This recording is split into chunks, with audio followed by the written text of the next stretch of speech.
All right, we are live. It's a Saturday morning across the board sports talk show, and damn, do I hate computers. I've said this before on the show.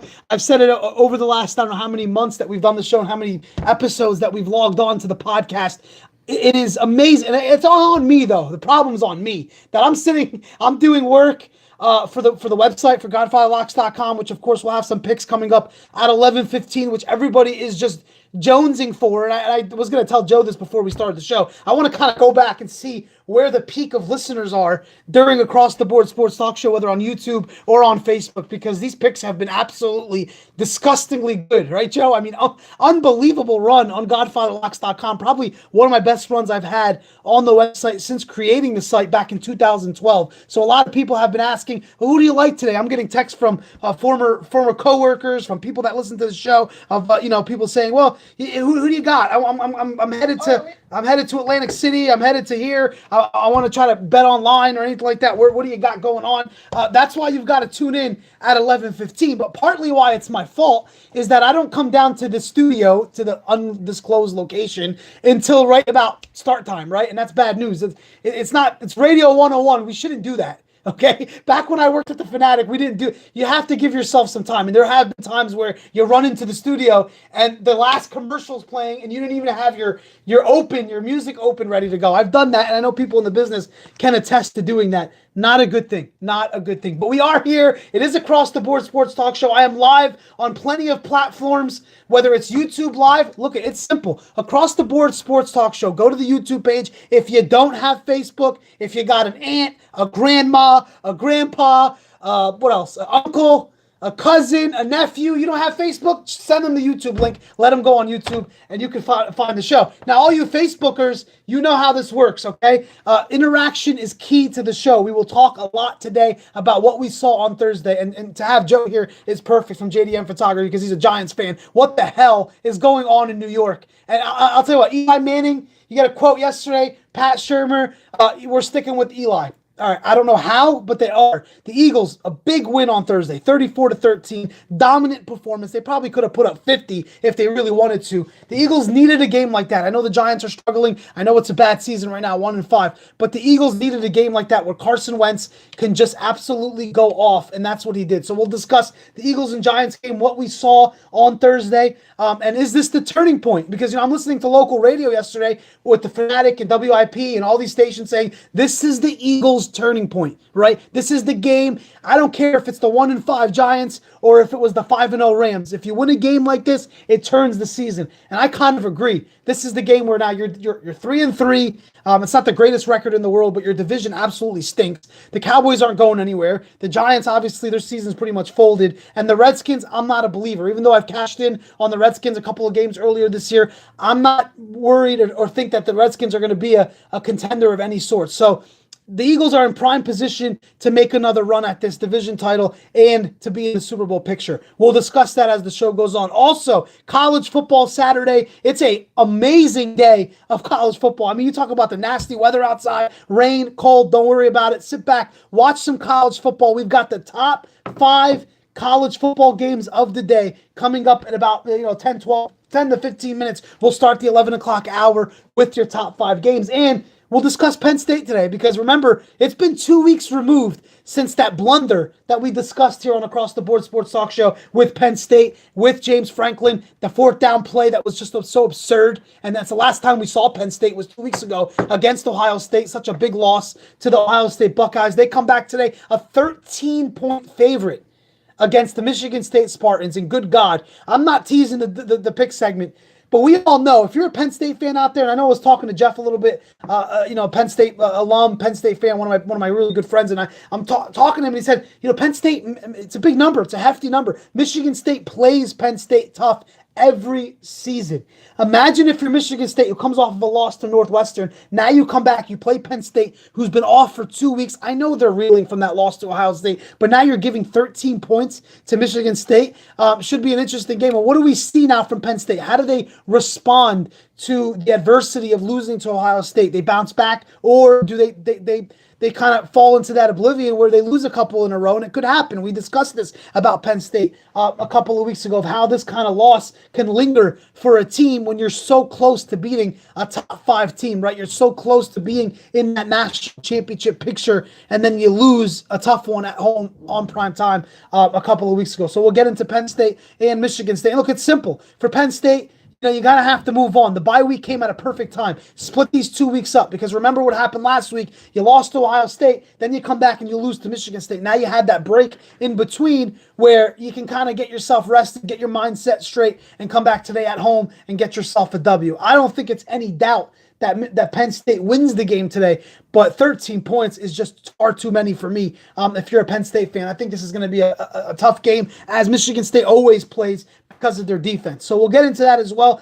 But the top 5 college games today, it is a very strong college football Saturday. I'd love to get you guys' thoughts on that. Interaction on Facebook, of course. And look, the way you can interact with the show, like I said at the top, plenty of ways, right? Plenty of ways on Twitter, at Joe Younes, JoeYounes 15. On Facebook, on my Facebook app, I see a lot of people tuned in right now. Teresa, Joe, Jeff, Danny, Elias is in. Elias just sends the first message of the show. We'll talk about what Elias just said here in a second. Interact, right? Get onto the show. Talk to me. Let's make this a across the board type show. Everything's on the table. If I'm going to sit here and run my mouth for an hour and a half about something you don't like, tell me what you want to talk about. Throw out some games you want to discuss. Throw out some topics that are non-sports. I mean, I'm not very well-rounded, as many of you know. I'm pretty much just a sports guy from start to bottom. But if you want to discuss other stuff that's going on, I know there's a lot of politics situations going on. I always keep that away. But if there's anything you want to talk about, whether it's Trump, whether it's gambling, whether it's movies, acting. Joe's pretty well rounded here. He could add some topics about movies or entertainment or anything going on in the public other than sports. That's why we kind of named the show Across the Board Sports Talk Show. I'll stick to the sports, but this forum is open to everyone. And of course, you can reach the show on Facebook, on Twitter, and on YouTube Live that we are following right now. So give me your comments and concerns. E says, okay, Joe, stop reminding me of the Penn State loss. It's my job. Ease, I have to remind you, because when we break down this game today with Michigan State, you can't forget about what happened 2 weeks ago because of what the call was on James Franklin. On that 4th down, it just kind of sits in your head now. As a Penn State fan, Ease and Jeff, I see you guys tuned in right now. Are you thinking about how Penn State plays Michigan State, or are you thinking about how Penn State is going to respond from losing to Ohio State? I think it's a very good question to ask. Is this the team that's focused on Michigan State, or are they still thinking about what happened 2 weeks ago? Because you see it a lot in sports. Teams have layovers. They kind of come out weak, whether it's off of a big surprising loss or a big win, and then they come down into it's a letdown spot. This to me could be a spot where the loss lingers for a few weeks. I really believe that. I said that a couple of weeks ago. When you lose a game like this, when you have them on your home field, you had them down, right? You were up 13 points with a matter of minutes to go. You basically, it could sit on a team's shoulders 4 weeks. I think it's part of the element of a coach. When a coach makes a mistake like that, the players, it sits. I think Penn State gets the win.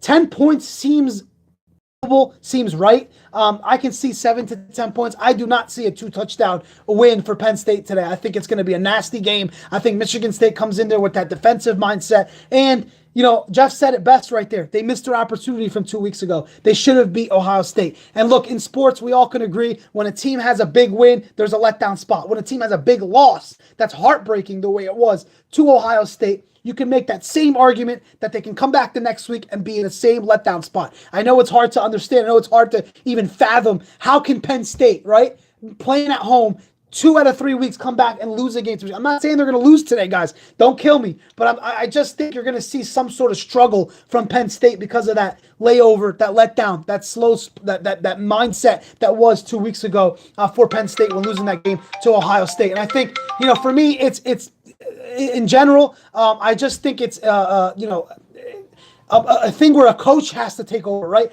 James Franklin has to basically take control of this team and tell them, this is the kind of focus that you want to take this at, and this is the direction you want to take this season, is to kind of get over that Ohio State loss. And that's kind of where I'm at today with Penn State. So discussion about Penn State's on the table every Saturday. We will discuss Penn State. I know a lot of you guys on my Facebook, on the show app, and everybody, listening are Penn State supporters for the most part. I will continue to talk Penn State and Eagles as the show goes. That's kind of the theme, right? We are a locally based show that I've tried to make this, so we will discuss this as it goes. Jeff says, wouldn't shock me at all if they lost today. Surprising to hear that, Jeff. I know we talked about this yesterday. The 13 points is a lot.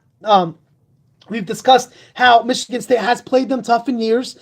They've beaten them. Look, they beat them last year. They beat them, in a game where Penn State was supposed to bounce back after losing to Ohio State. They took the loss. So I wouldn't be that shocked, but as a 2-touchdown favorite, nearly a 2-touchdown favorite, you got to come out and get a victory at least. I think covering the spread, for me, Michigan State looks like the play today, plus 13. This is not one of your official free picks. The free pick segment is coming up at 11:15, and we'll discuss that in about 20 minutes, where we're going to have, Joe, and how about this, a record-breaking number of free picks today. We're giving away 5 free, because the board looks too juicy. I see about 8 games where I can absolutely just crush it today. But we're going to give 5 free picks today at 11:15 on Across the Board Sports Talk Show. How about that? And this isn't 5 free picks like, these look okay. These are 5 premium selections that people are paying for at GodfatherLocks.com. We're giving them away for free. That's how much of a good mood I'm in today. We're going to give 5. Not 1, not 2, not 3, not 4, 5. How about that? Is that too much, Joe? No, that's pretty awesome. I think that's pretty good to give 5. Why not? Feel good about ourselves. We're on a roll. 23-5-1 the last 29 college football games. That's pretty good. I got to give myself a little pat on the back for that. 29 picks. I've hit 23. Pretty good. So we'll give away 5. That's good. Stats. All about numbers. And we'll get into, and of course, I see some more Eagles fans tuning in as the show goes on. We're going to talk about this Eagles-Giants game in a couple of minutes, because it's hard to look over what happened 2 weeks ago and kind of where the Eagles are in their season and where the Giants are. We'll discuss that coming up in a couple of minutes as the 11 o'clock hour turns. E says, big matchup in the Pac-12, Washington and Oregon. Thoughts? This is an absolute stay away game for me, Ease. I will not have a pick on this selection, and it's not this board looks so juicy today that when I looked at that, I said, hold on a second. Washington, number 7 in the country. Oregon, number 17 in the country. They're on the road in Oregon. Look, last time we saw Oregon at home was when they lost that game to Stanford, where they could have kneed the ball, and this thing would have all been folded, right? They could have just ended this whole thing, and it wouldn't have been an issue. I think it's a stay-away game. I think if I had to bet the pick, I would take Washington. I know it sounds crazy, but look what Washington did the last few weeks. I mean, they beat up on Utah, who just blew out Arizona. They beat up on BYU, who beat Wisconsin. I would not mess with this Washington team. I'm not betting them, and I'm not going against them today. I think it's a game where you just merely sit back and watch Browning and Hubert go at it with each other, and just kind of see the Pac-12, which one of these teams can kind of take the hold of the Pac-12, along with Colorado, who's undefeated and a surprising team right now in the Pac-12. I think it's a stay-away game. I would not take that game. Just watch it. I mean, Washington is on a tear. Ever since losing to Auburn, they've been on a run. You see an Oregon team at home that the crowd's going to be out, and just it's going to be a great atmosphere. So if you're a college football fan for the game, watch it. Just watch it. I don't think you have to make a pick on it, but I would lean towards Washington. I just think they're too well balanced. Oregon has shown weaknesses in areas. I know they beat Cal last 2 weeks ago.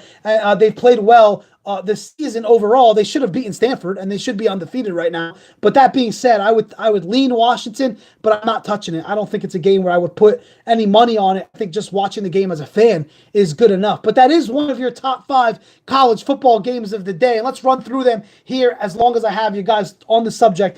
Washington, Oregon has to be one of the top 5 games.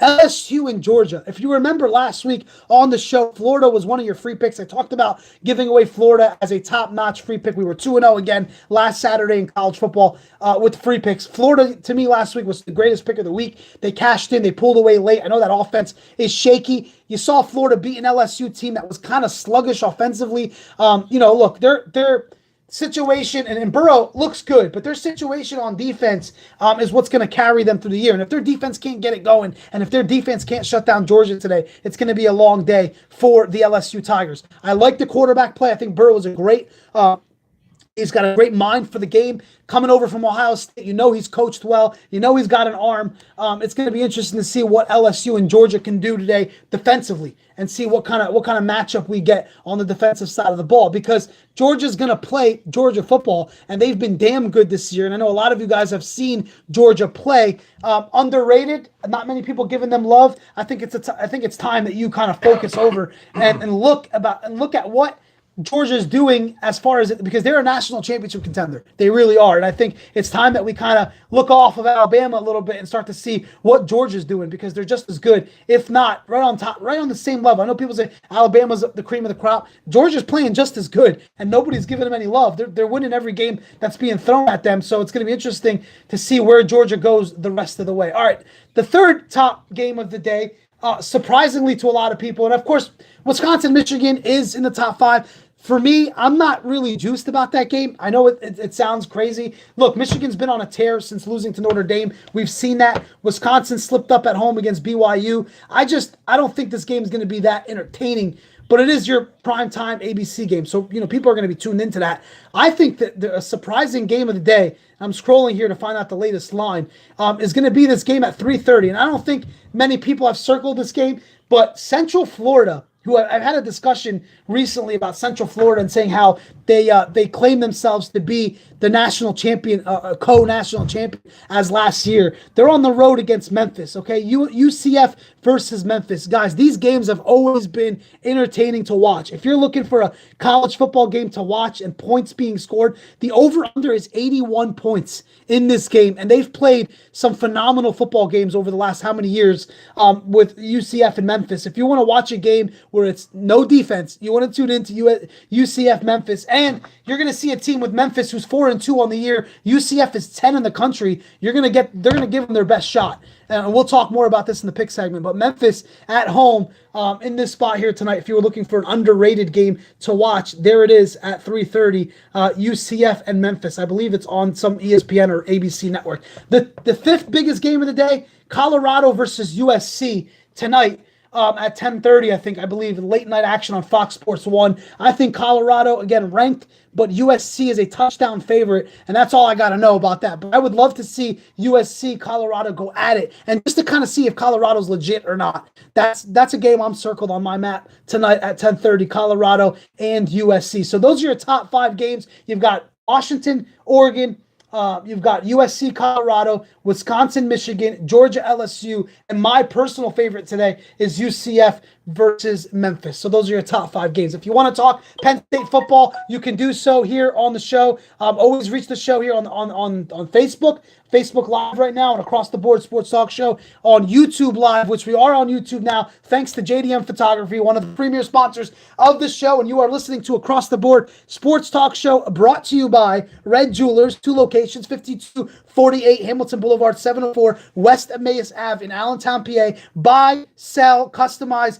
and repair your jewelries. More at Lehigh Valley, at jewelerslehighavalley.com. Go on in and talk to Red at 2 locations. If you're looking for an engagement, you have a wedding coming up, a baptism, whatever you've got going on, buy yourself some fine jewelry. The law offices of Albert Yakub. Yes, 610-437-2185. My man Albert is a premier sponsor of the show, big supporter of this program when the show started last year, and he's still on board. And we're coming up at 11:35. We'll mention the fantasy football discussion, as mostly we'll do that on Sundays. I know fantasy football is starting to heat up for a lot of you guys out there, and I don't think anybody does any college football leagues. That would be kind of crazy. But if you're looking for any more details about Albert Yakub, go to Yakub Law. That's YACOUBLAW.com. Free consultation. Nothing to lose. Visit Albert and let him know what's going on. Of course, if you've got DUIs, drug problems, anything that you want to approach him with, give him a call. And of course, you could reach Albert at any point of the week. The cut above the rest, my man Matt and the guys, Matt, Chris, Tim, Jake, 610-443-0511 for the best barber in town, 1058 3rd Street, Whitehall, PA. Make an appointment. Don't have an appointment, call them up, step on in. We'll be there live on Thanksgiving, the day of Thanksgiving, November 22nd, doing the football game, and we'll also have a show coming up prior to that. Hopefully set that up in the next couple of weekends where we'll be live on location, where hopefully the special guest, celebrity, well, I'm not gonna say celebrity, but guest co-host will be selected by then, and we can get him in on up in at the Cut at 1058 3rd Street in Whitehall, PA. Also, the show brought to you by the Lehigh Valley Realtor Eli Boutros at 484-547-8228. Big supporter of the show, as all my advertisers are, looking to buy, sell, or anything with the home, buying an investment property, whatever the case may be. Contact Eli at 484-547-8228. And Laziz Mediterranean Grill.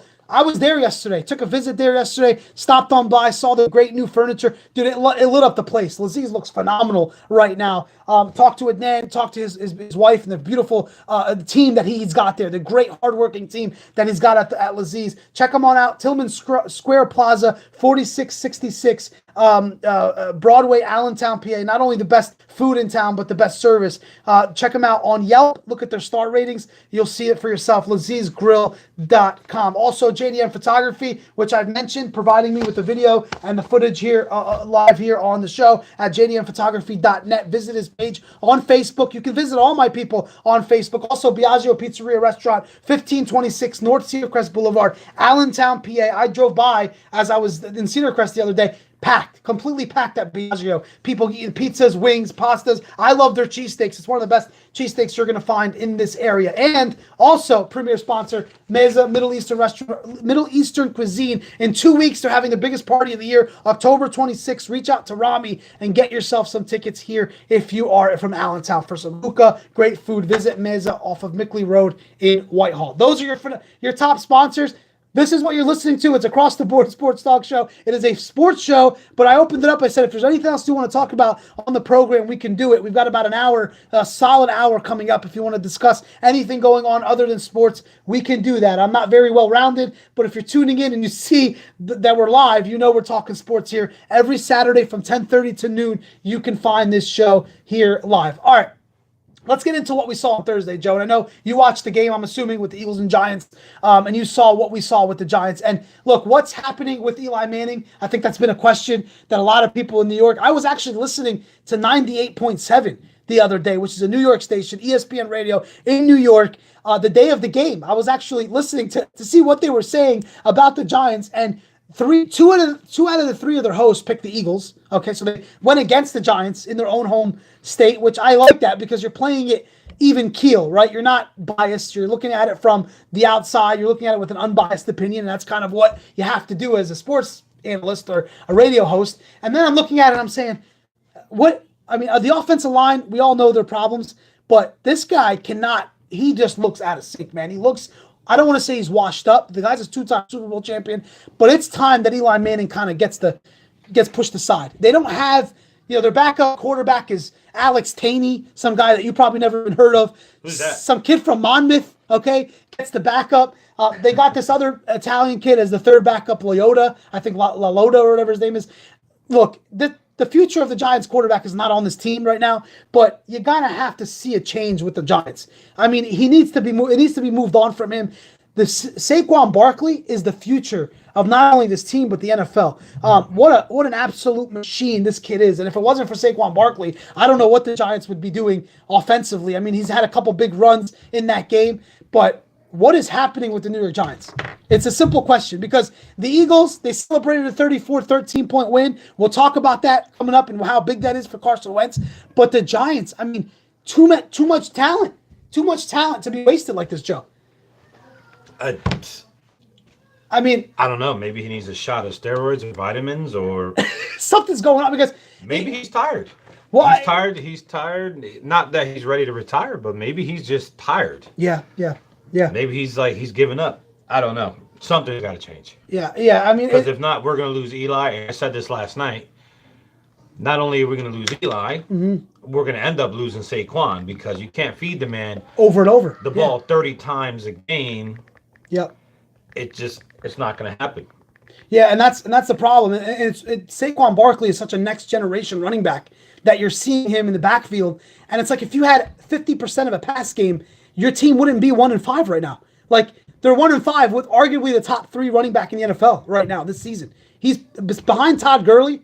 I mean, who else? You got Gurley, I don't even know who would be second. I think Barkley's top 2, top 3 right now in the NFL. I can't even off the top of my head. I mean, if you guys have anybody else that's better than Saquon Barkley right now, I mean, you're seeing the Saints. I mean, Kamara was up there. Now Mark Ingram's back, kind of splitting carries. What happened with him? David Johnson's on a shit team. He's really not doing anything crazy. I know he had a better game last week, but you look at the long-term longevity of the Giants, this is all about Saquon Barkley. And ODB ran his mouth last week. I know Beckham's in the news for all the wrong things. These guys aren't the problem. Eli Manning's the problem. We talked about it last Sunday when we discussed the Giants a little bit on the show. Now, the Eagles, in turn, Carson Wentz, I think for him, it was the perfect scenario for the Philadelphia Eagles to get the Giants on Thursday night, and you thought the weather was going to be so bad and they were going to struggle in the rain and it was going to be a nasty game.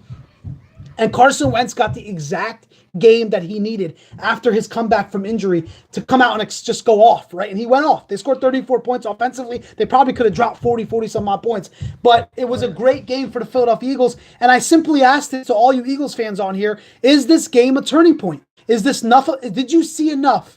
And I'm listening yesterday on WIP, and I'm listening to the Fanatic, and I'm hearing some of the announcers and the radio hosts saying, if it wasn't the Giants, if they had this type of performance against another team, it would have held more weight. And it's like, do this against a top-notch team. Do this against Carolina next week, who many people don't believe are anything to write home about. But if you beat a team that's in the top 10 in the NFL, top 15 in the NFL, and you perform like that, then you can say the Eagles are back. I, for one, thought that it was needed. I, for one, thought it was great to see Carson Wentz play the way he did. That Eagles offense looked like the offense we saw against the New England Patriots in the Super Bowl, and I think it is a turning point. I think all it takes is one game to regain that confidence. And you heard Doug Peterson. I don't know if you guys heard it to the press conference, but Doug Peterson, this is the spark we needed. He told his players after the game, this is the exact spark that we needed to get the season going, and they got that.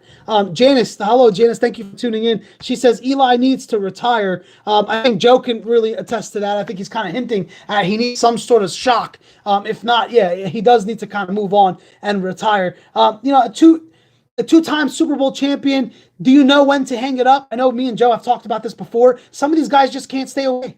They can't stay away from the NFL, and he thinks he still has it.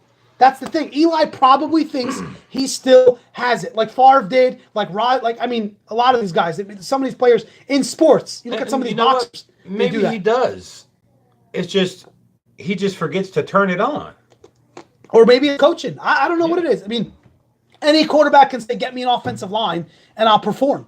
But it's not even that. There have been plays where he's been blocked for, and he's missing receivers. And he's got so much talent with Barkley and Beckham and Ingram. I know he was out on Thursday, but Sterling Shepard. They have players that he can get the ball to, and they'll do the dirty work. He's not doing it. You know what? Are you playing hurt? Is that why you can't connect with the ball? What's going on? What's going on? Yeah. So as a Giants fan, Giants fan want to know what's going down. Yeah, exactly. And now, I know you're a big fan of Saquon Barkley. You love the kid. Yeah. But they're only 2 games behind. No. Games to go, 2 games out. I mean, some people are hinting that game right there did it for him. That was that buried the hatchet for the Giants. Maybe his secret plan is like it is every year. We get our asses kicked the first and then make a comeback, and then make a huge comeback and shock the world. Yeah, it could happen. They got enough players to do so. I mean, we see it every year with some team that comes on and turns it on late. But that NFC is just so tough. The NFC East is trash. We can honestly, what in this division? I know we got a lot of Cowboys fans that tune into this show, and we're going to talk college football. I know, usually our Sunday show seems to be the biggest show of the weekend, but the Saturday show is, you got to talk college football. It's Saturday, but we will get into that in a couple minutes. Janice says everyone relies on OBJ, but he is slacking this year. Beckham is slacking this year, and here's the thing with ODB, he's got for me, the talent of a stud receiver. And I usually like a personality like that. I like the trash talk Terrell Owens, the Dez Bryants, the Chad Johnsons, Randy Moss. I've always liked receivers that have a mouth on them. But this guy, I think he just doesn't shut up. He's slacking. He's not showing on the field. He's ripping the media. He's, last year with the whole field goal net thing that he was kicking the field goal net and, just throwing his guys under the bus. And his talent is it obviously speaks for itself. But when you're not performing that way, when your team's 1-5, shut the hell up, right? I mean, you got a stud running back who's a rookie who keeps his mouth shut, is playing phenomenal football through the first 6 games, and you've won one game. You've won one game. And I think ODB is definitely slacking. And it just, for me, it's like, yeah, when players get paid, right? Their head gets bigger, right? It always happens. Like players get the big contract, and it's like, now we're big. Kirk Cousins got paid. Everyone's saying, well, what's happening with Kirk Cousins in Minnesota? They kind of look shaky, and the defense looks shaky. Players that get paid a big amount of money, it's always the question mark. In the NBA, you see it a lot. Guys get big contracts. Well, where's your motivation, right? Like, I'm listening to this whole Jimmy Butler situation in the Timberwolves. The NBA starts Tuesday, by the way. It's kind of sneaking up on everybody. But the Jimmy Butler situation in Minnesota, he doesn't want to be there. He kind of attacked the ownership. He's attacked Tom Thibodeau. He's went after his coaching staff, and he doesn't want to be in Minnesota. He wants to be traded. Then you look at a guy like Karl Anthony Towns that's being ripped because he's not. This isn't his small contract. He hasn't gotten that big contract. Now, next year, he's going to make millions and millions of dollars. Then the following year, it's going to only increase. These players are selfish. They're looking out for themselves, and that's exactly what's happening with Odell Beckham Jr., if anybody can argue that. Look at Le'Veon Bell. He's fighting for what's his. I'm on his side. I would fight for what's yours because look at what happened to Earl Thomas with the Seahawks. He wanted a contract, was holding out, comes back to play, tears his ACL. He's out for the year. He's flipping the finger on the sideline to the Cardinals 2 weeks ago because he just lost his season. Players want to get paid for what's right? But when the contract gets to your head and you're no longer thinking of your team, that's what's happening to Odell Beckham. And I said exactly what Janice just said. She said the contract got to his head. We see this quite often in sports. And it's affecting the team now, and it's affecting the Giants. And whether or not it's on Eli Manning, you want to blame Eli? Go ahead. There's a lot of problems with the New York Giants, and we saw it on Thursday. Yeah, they're not gelling. They're not gelling at all. At all. Both sides of the ball. I like to refer to OBJ as he's the Alicia Keys of the NFL. Basically, this is my theory. You have Alicia Keys. Wonderful voice. Okay. Beautiful. Gorgeous. She is good. I mean, she's okay. As soon as she opens her mouth to talk, just tell her to stop talking. Bed. Just tell her to stop talking. Yes, and just perform. Just perform. Yeah, Nobody wants to. Yeah, just sing. I'm not a big. I don't really know many of her songs. Like you know those certain people that you run into at family picnics and everything. They're nice, but as soon as that mouth opens up, just diarrhea comes out, and you go, "Oh man!" Like I don't want to talk to you. Yeah, that's OBJ. Yeah, he's just shut up and do your job. Is really what it is. What you're trying to tell him. And you're crying about getting paid millions of dollars. You want to get paid millions of dollars? Shut up and do your job. Yeah, no, I hear you, and that's the consensus I think with a lot of Giants fans is like, just shut up, right? Just shut up. I mean, it's like you go out there, play football. You're supposed to be one of the top 5 receivers in the NFL, and you're not right now. And that's I think that's the problem. He's not performing. Is Eli a problem? Yes, we discussed it here. People are saying he should hang it up. They're saying that he should move on. And I think there's a lot of people say that this is a time where Eli Manning can turn the page on his career and move on to maybe a spot where he doesn't have to do that much. Right? He doesn't have to do as much as what the Giants are asking him to do. And I think a lot of people are asking for a change Might be in better New York. than Chris Collinsworth, though. Yeah, in the booth. Yeah, well, I'm surprised Peyton Manning hasn't gone to the booth, right? We talked about that last week. Yeah, Peyton all day. He hasn't found the booth. But that was the situation for the Giants. They are 1-5. We saw that game on Thursday. I think some people tuned out of the game in the second half after seeing them go up, 31-13. Everybody was just kind of tuned away. 24-6 was the halftime score, and you kind of just thought, nah, this game's over. I mean, I don't think the Giants have anything in the tank that they can come back and win this game. And we saw that happen on Thursday, and I think it was such a big game for the Eagles, right? Carson Wentz turns that page, gets that blowout game, gets that game where they can kind of put themselves back on the map and say, okay, everything's okay in Eagle Land. I know we're 3-3 now, but this is, we'll be fine. We're getting back on track. The division stinks. We're getting healthier, and the Eagles kind of got their hold back on the division, if you say so. 3-3. Now you got Carolina next week, which I don't think is that special. Carolina's not a special team. Well, let's talk about this for a second. Yeah. Did the Eagles really perform that well? Or the Giants that bad? Or did we just suck that bad that we just made it that easy? Well, that's the debate. Now, like people yesterday, I was listening to some of the stations, they're saying, well, who did they really play, right? Who was this team that they really blew them out? And then some people were saying, now, if they won 19-18 or 21-20, it would have been more of a concern for the Eagles because the Giants are such a lesser team. Like, however you got the W was the criticism. If they would have played in a close game, you would have said, well, you shouldn't have struggled with the Giants. But the Giants lost to the Panthers on a 63-yard field goal on Sunday. They almost beat Carolina in Carolina. But it's a debate whether or not the Giants are really, can you set the test against the Giants? Can you set yourself, your resume? Yeah, you can. We put up 34 points against the Giants defense that has been getting torched all year. Well, yeah, all their games and the Cowboy games and Cowboys-Eagles games, those three teams, their scores have always been 7-6. Yeah, they've been a little lower scoring. 20, yeah, 21. It has been, especially with Dallas. It's always been close. I think maybe there was one game where it was like 16-25 or some weird number like that. Yeah. Well, that's a good point. To pose a good question, and it is like the Eagles fans. I don't think they're running saying they're going to repeat Super Bowls right now after that game, but I do think it was needed for Wentz specifically to come out and play that well off that injury. That's what I think. It was his tune-up game. Basically. It was. It really was. And get him back on the. Yeah, that's a good way to put it. It's just fucking Giants.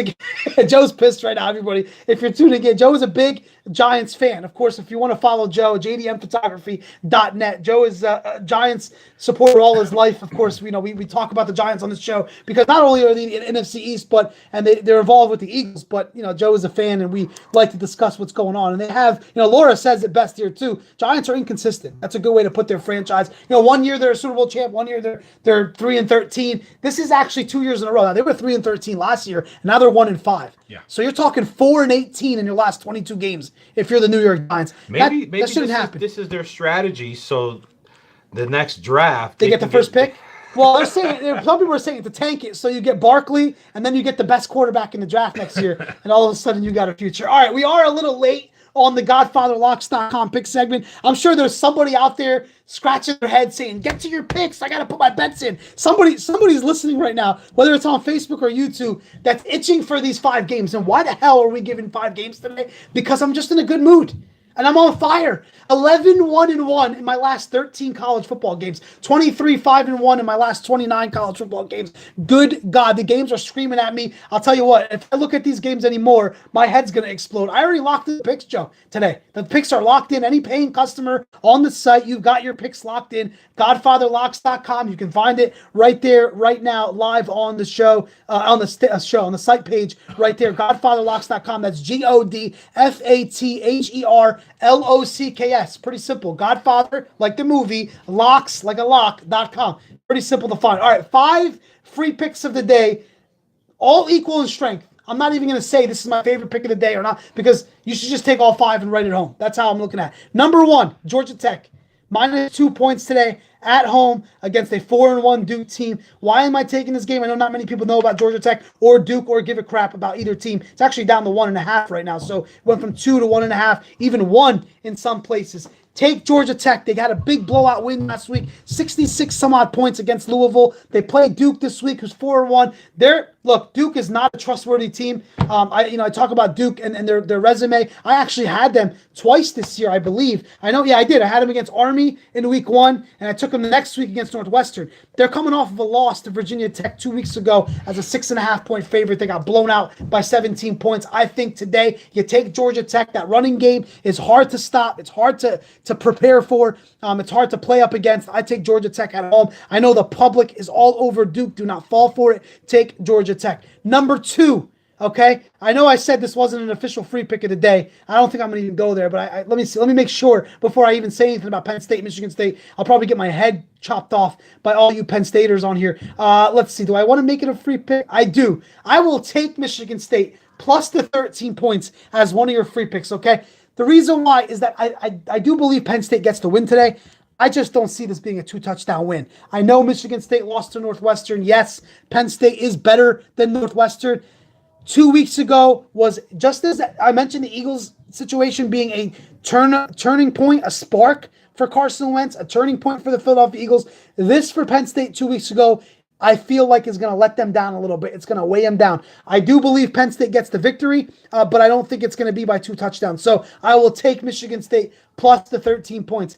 Memphis, okay? I talk about UCF and Memphis. It was one of my top 5 games. It's my sleeper game of the day. If you're looking to be entertained, all you NFL fans who don't watch college football, stop, all right? Stop.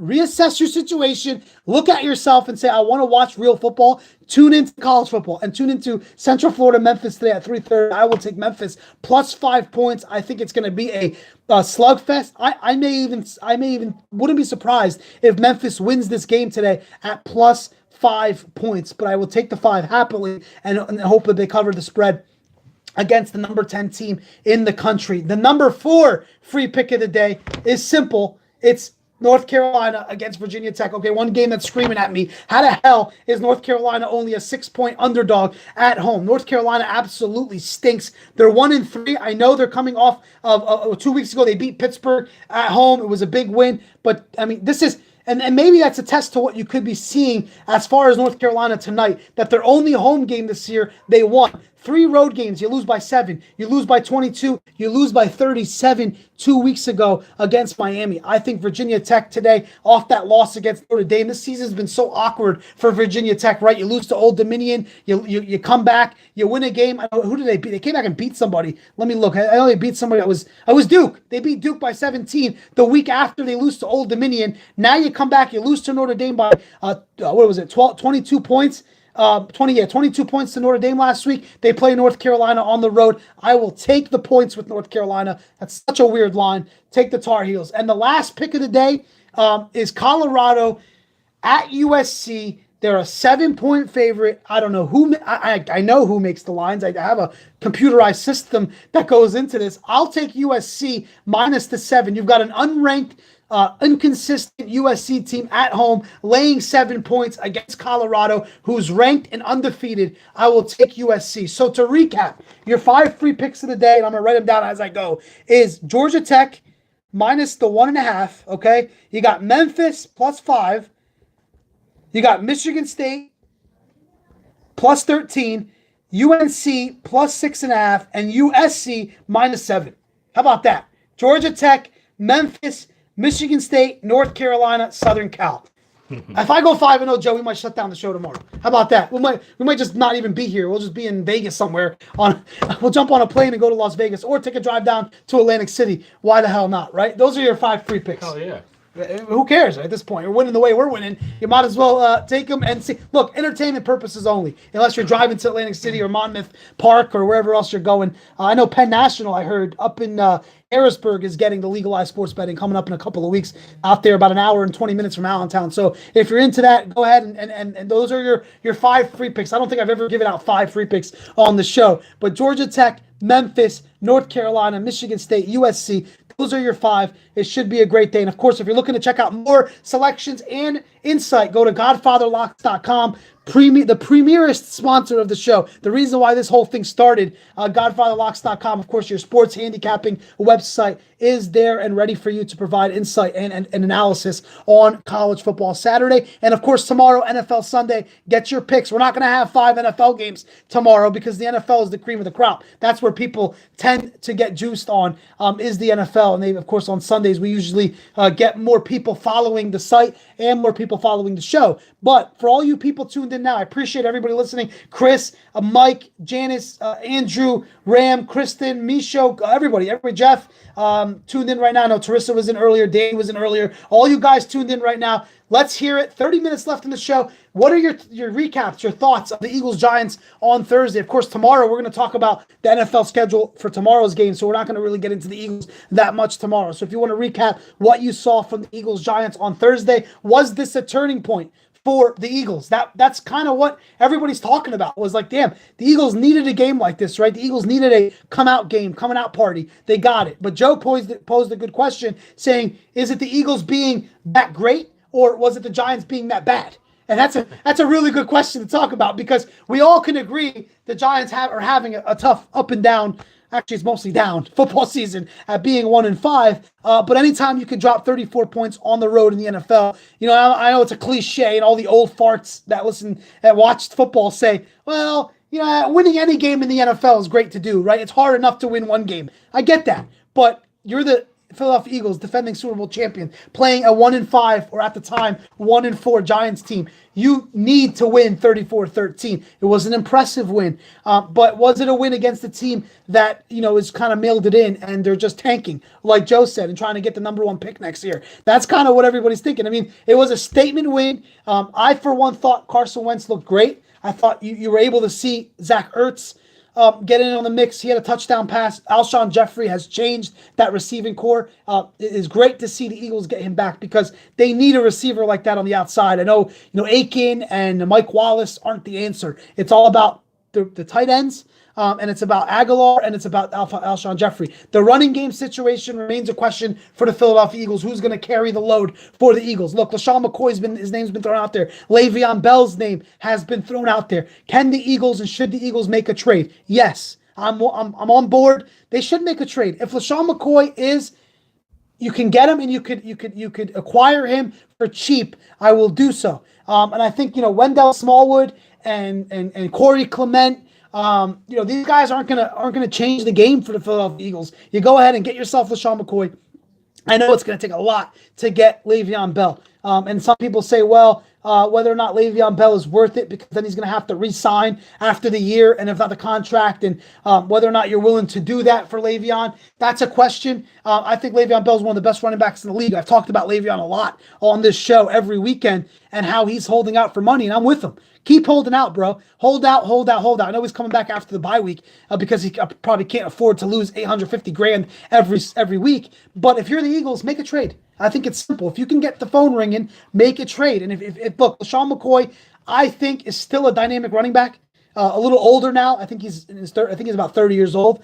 But LaShawn McCoy is definitely better than what the Eagles have right now. I think we can agree on that. I mean, Smallwood and Clement aren't going to change the game for the Philadelphia Eagles. They're not going to make them a Super Bowl repeat champion running the ball. Carson Wentz can do it as the quarterback, but I don't think these running backs are anything to write home about. So for me, I think if you're the Eagles and you get the phone to ring, you go ahead and acquire LaShawn McCoy, or you go ahead and get yourself Le'Veon Bell, whatever you got to trade for it. That's kind of what I'm looking at.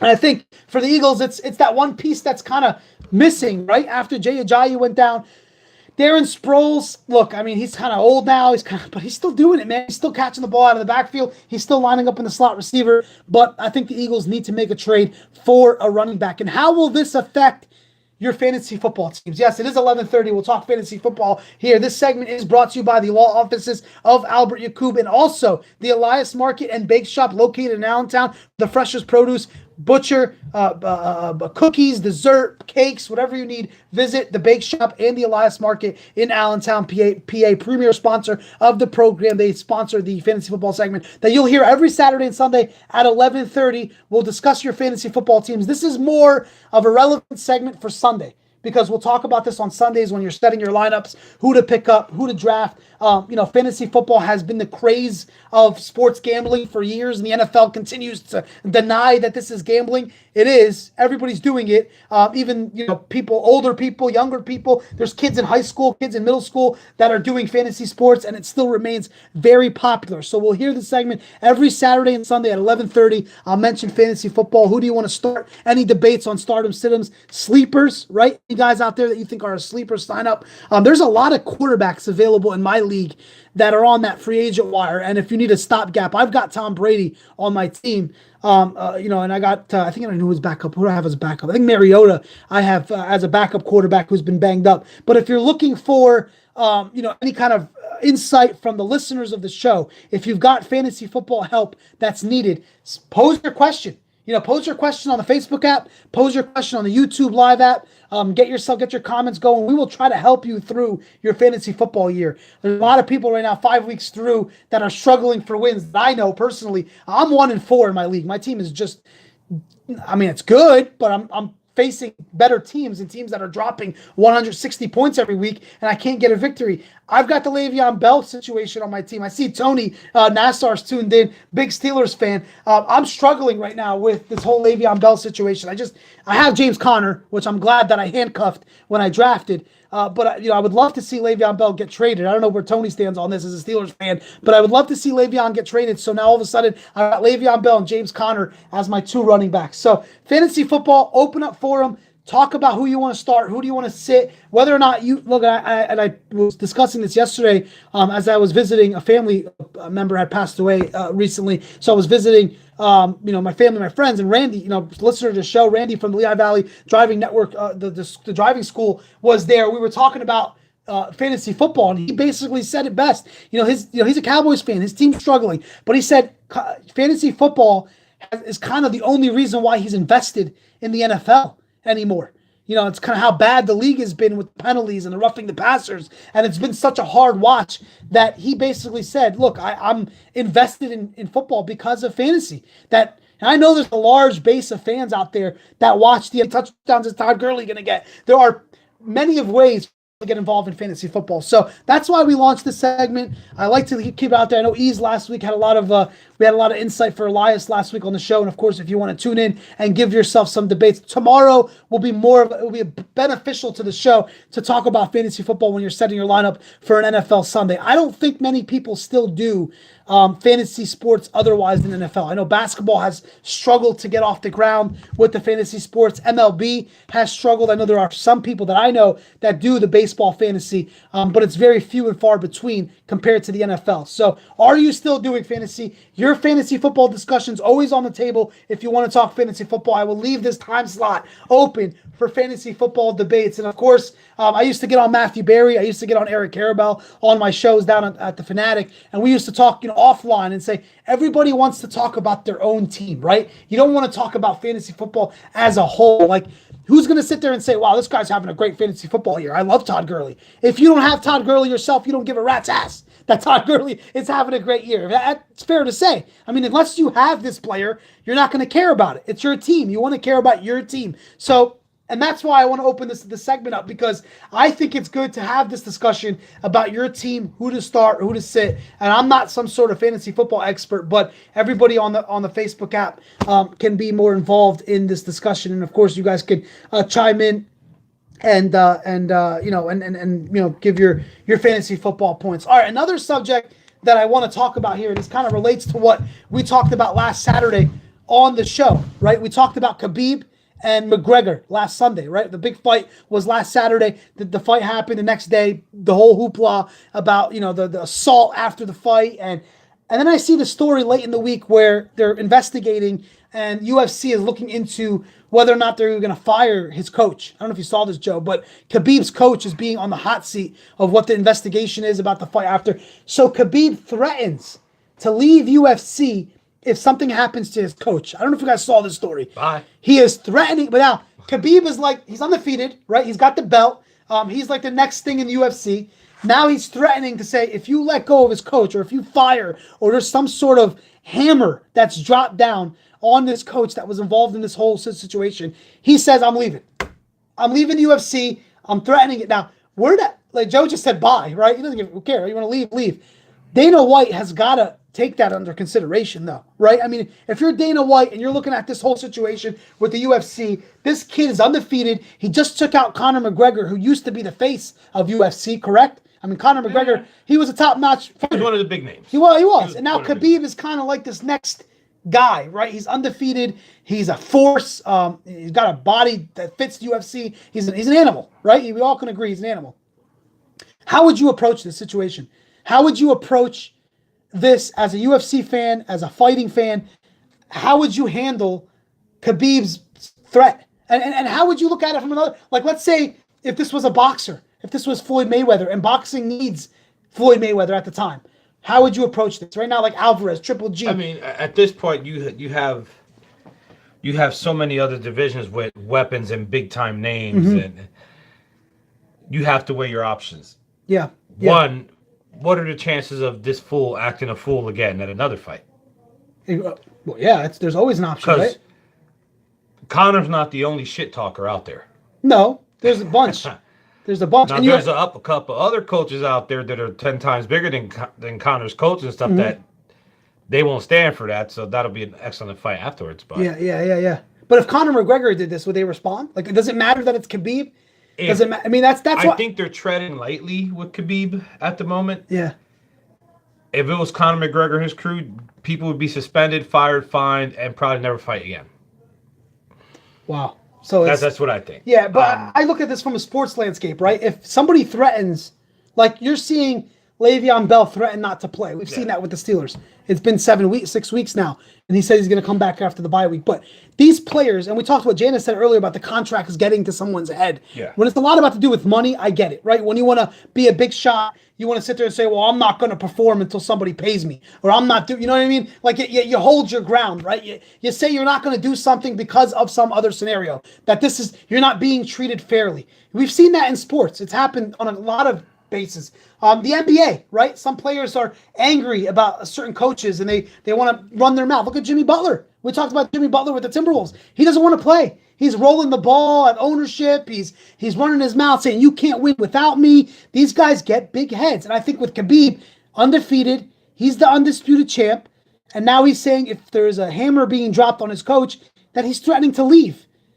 It's like, see, in my eyes, I don't know how you approach that. In my eyes, he lost the championship once he jumped over. Yeah, you said that last week. You know, and nobody you're not going to represent me, my company, doing that. And like I said, who knows who he hit, elbowed, pushed on his way to get to the other coach. Yeah, there could have been a bigger situation that they're not talking about. Is Dana White getting sued on the back end? Yeah. Is there issues? Or their investors pulling out? Yeah. You know, now if this, I'm not saying that the guy is the type that this is going to happen every fight, but what are the chances? Yeah. Well, and then also too, not only what are the chances, but it's like, if you're Dana White, you have to do something, right? Because if nobody takes the fall or gets blamed for it, then what? Then what is he running a circus? Was he running a circus? All your other fighters are going to be like, well, hold on. I mugged this guy at weigh-ins, and you sued me, or you fined me $50,000. This guy jumps over, makes you look bad on national television. It's just, as a businessman, I would make sure he never fights in my arena ever again. And to me, he's not the champion. I would put the belt up and have a tournament or something. And did have a tournament or something. Like which, business side, would be cool. Could be a good idea. Yeah, we've seen that in WWE. The Tough Man contest. Well, WWE does it all the time. Like if a superstar, like I remember Finn Balor last year was hurt. They had to strip him of the title. Then they're like, well, if he's stripped of the title because of injury, he can't compete for a long period of time. Well, we'll make a tournament out of it.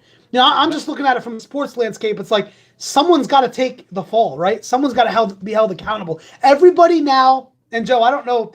I think with not only with sports, but I think, and guys, I like your opinion on this actually on Facebook. This is more of a generalized discussion, okay? There always has to be accountability for something, right? I think in life, someone needs to be held accountable. Like when a team, like Eli Manning, is he being held accountable for the Giants going 1-5? No. Yeah, he's not right now. By the media, he's being ripped, but someone is to blame. When something like that happens, you can't just say, let's turn the page. The coach did this, Khabib did this. In sports, far often than more in society, in life, someone needs to be held accountable for things that happen. That's just how it is in society, right? Someone needs to be blamed. Fingers need to be pointed. In everyday life, something goes wrong, something goes right, there's accountability. And I think for UFC, when I saw this headline yesterday, I literally wrote it down in my notes. I said, I got to bring this up on the show just to see what everybody thinks about accountability, taking the blame, whether or not UFC will do it, or are they intimidated by one of their athletes, right? Like if an NBA coach comes out and does something wrong, right? And let's use an example. All right? Steph Curry and Kevin Durant with the Warriors, since the Warriors are God sent and they're like the best team in the world. As much as I hate the Warriors, they are. But let's say if the coach, Steve Kerr, does something wrong, whether it's abuse, whether it's something off the court, whether it's drug related. I'm not starting rumors here. I'm just saying, let's hypothetically speaking, say Steve Kerr does something and you're the best team in the NBA. You're going for another championship this year. You're Steph Curry. You're Kevin Durant. You come out and vocally say, look, if Steve Kerr takes a fall, we're out. And you're talking about two of the best players in the NBA. All right, I think Kevin Durant is. I don't think Steph Curry is one of the best players in the NBA. But you know what I mean. You know what I mean for the public. What would you do? It's the NBA, right? It's a bigger league than the UFC, obviously. But you would sit there and say, well, now you got two of your best athletes, two of your best players in the league, threatening to leave the NBA. What would you do if you're Adam Silver? What would you do? These guys are different than UFC fighters. Goodbye. But they won't do that though. But that's the problem. They won't do that. They should. I mean, unfortunately, we live in the era, and this. I deal with this at just my regular job and everything. Yeah. There's so many people that need to work There's so many people that have talent and got skills. There's people out there that are better than Kevin Durant. Oh yeah. They just didn't go to college. Yeah. I mean, if you take it old school and go to Rucker Park, oh, that's different. You've been there, I'm sure, and you've seen it. you see what I'm saying? Yeah. Yeah. Bye. Yeah. Well, but Khabib, you don't want to fight? You want to leave? Bye, because I'm pretty sure there's a somebody big out there, ass corn husker from Nebraska. That never fought, but if he gets his hands on you, he's gonna crush your lungs. Well, that's kind of what I'm thinking. It's just he's undiscovered. But I'm looking at he's undiscovered. I'm looking at it from like in other sports, we won't really like. I agree. Bye. You're right. They should say these. They should. And Janice, by the way, says it's teamwork, but it starts from the coach, right? I mean, that's really what team sport. That's what sports is. It start the coach. It goes owner, general manager, coach, players. That's been then fans. Okay, I mean, that's been the basis of sports for years. You saw their interviews. These guys were over there partying like, yeah, that was awesome. Like that was the okay thing in his camp. In his camp, yeah. And now someone's being investigated and being questioned. All of a sudden, whoa. If you fired a coach, I'm out. I'm an undefeated champion, undisputed, right? Undisputed champion. And if you're going to fire him, then I'm threatening to leave UFC.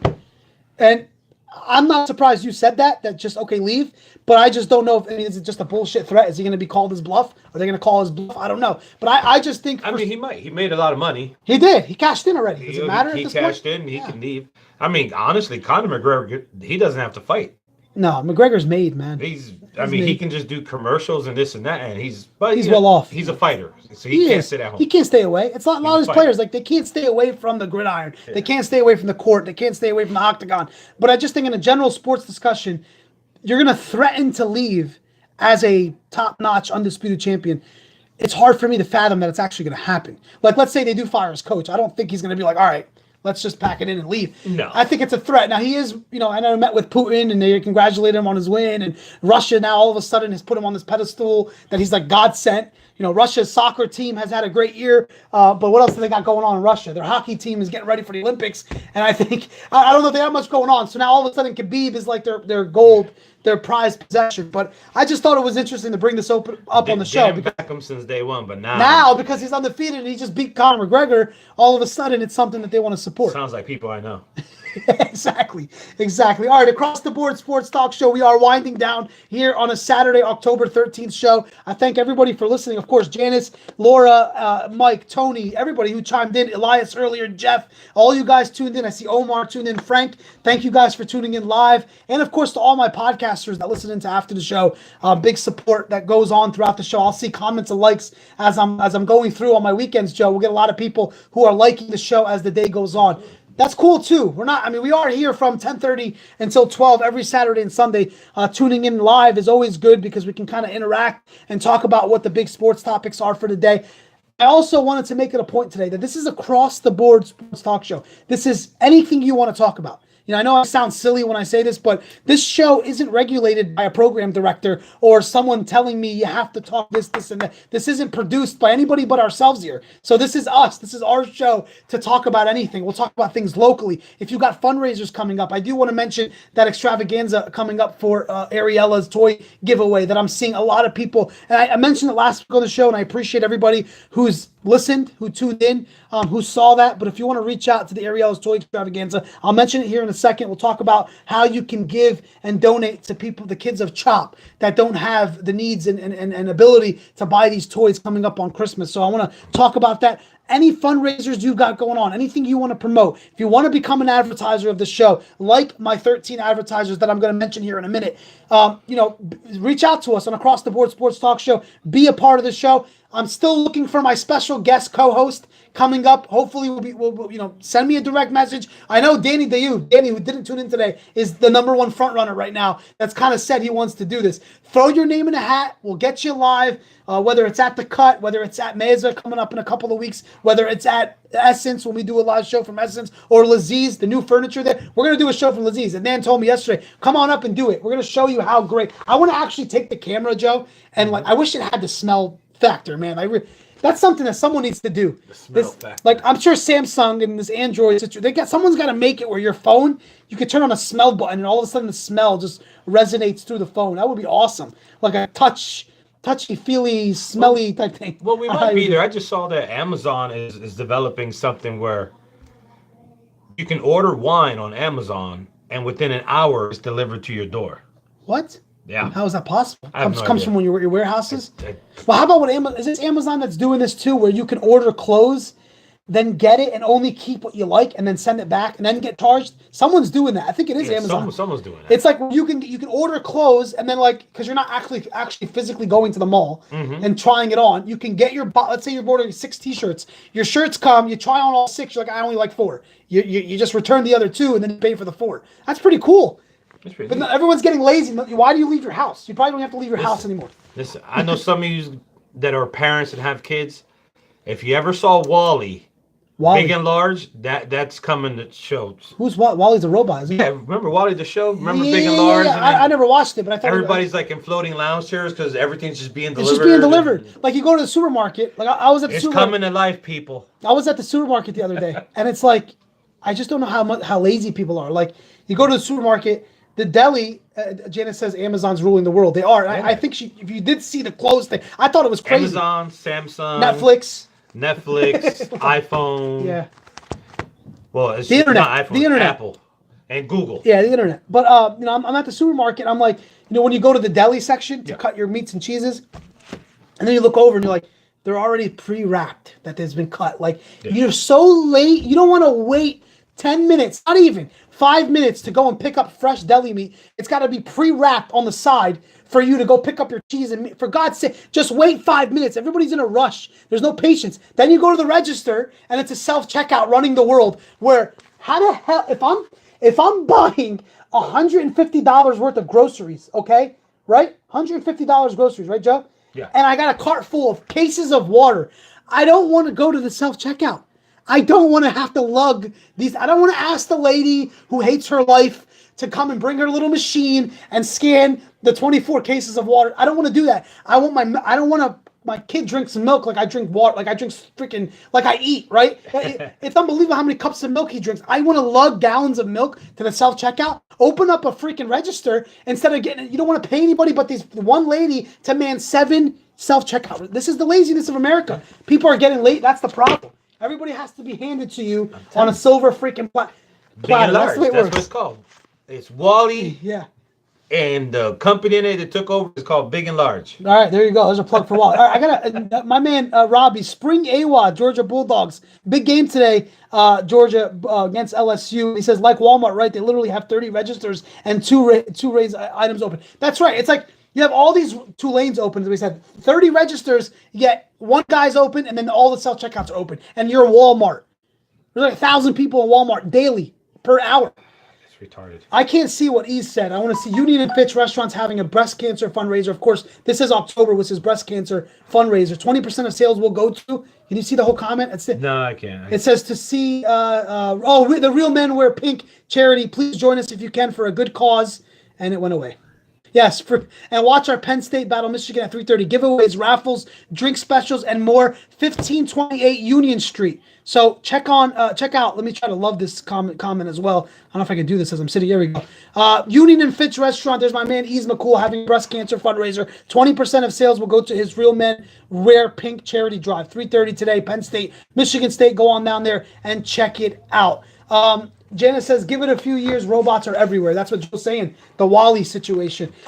Also, speaking of fundraisers, Ariel's Toy Extravaganza, go to my Facebook page, go to Across the Board Sports Talk Show. Please give away. We're gonna have either Abby or Shaddy, the parents of beautiful Ariella, on the show coming up in a couple of weeks, wherever we are, whether it's from the undisclosed location or a live location, to talk about CHOP, to talk about what their daughter's going through right now. It is, we're all praying for everybody going through it. I mean, the community is going through a lot recently with people passing away, and of course the battle that she's going through, and some crazy stuff that's been happening in the community. But our hearts go out to her. We are praying for her. Of course, when you have kids, things change mentally about when and everybody should be thinking of her and her kids. But when you have kids of your own, it always hits you a little more. Joe, I don't know how you feel about that, but when I see people go through stuff, especially kids, I think of your own, and I think of how sad it is. Not saying, this girl's going to fight through it. I fully believe that, and they're going to find out what's going on. But there's kids out there that have cancer that can't, they just can't. They're not living a normal life, man. And I think it's big to to donate. And I know we all have problems, whether it's financially or whatever, work problems, and I'm one of them. I complain a lot, but then you look at what other people are going through, and you're like, I have the ability to sit back with a healthy family, watch football in a home of my own, right, and have the ability to do that. Life's good, and it's good for everybody until you're going through a problem and you have problems. So please donate to the Toy Extravaganza. Please go on down and avoid and support the Union and Finch Restaurant breast cancer fundraiser. All my advertisers, big thank you. Red Jewelers, Law Offices Albert Yakub, The Cut Above the Rest, your Lehigh Valley Realtor Eli Boutros, Laziz, Biagio, JDM Photography, Mezza Middle Eastern. Again, October 26th, big party going on in Allentown. Tickets still available. Contact Rami for your tickets. Elias Market and Bake Shop. We mentioned the Wooden Match off the air. We get in for free, right? We get in for free anywhere we go, Joe. Don't worry about it. The Wooden Match, we talked about it, 61 West Lehigh Street in Bethlehem, Aladdin Restaurant and Union Boulevard in Allentown, Essence Hookah Lounge. My man O over there, he was at the Yankees game the other day. I saw on Facebook he was there. The Yankees took that loss to the Red Sox.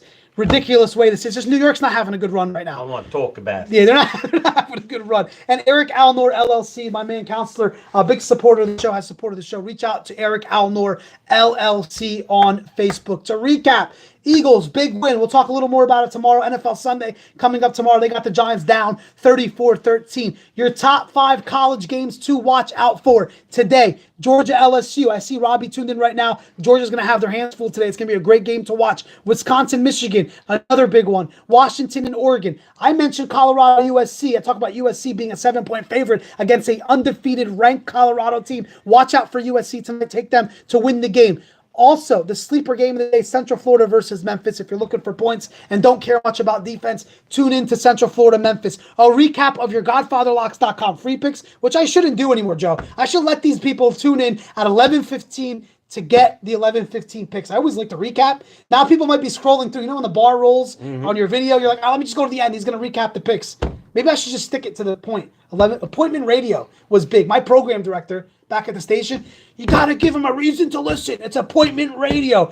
11:15 every Saturday and Sunday. That's when we give away our GodfatherLocks.com free picks.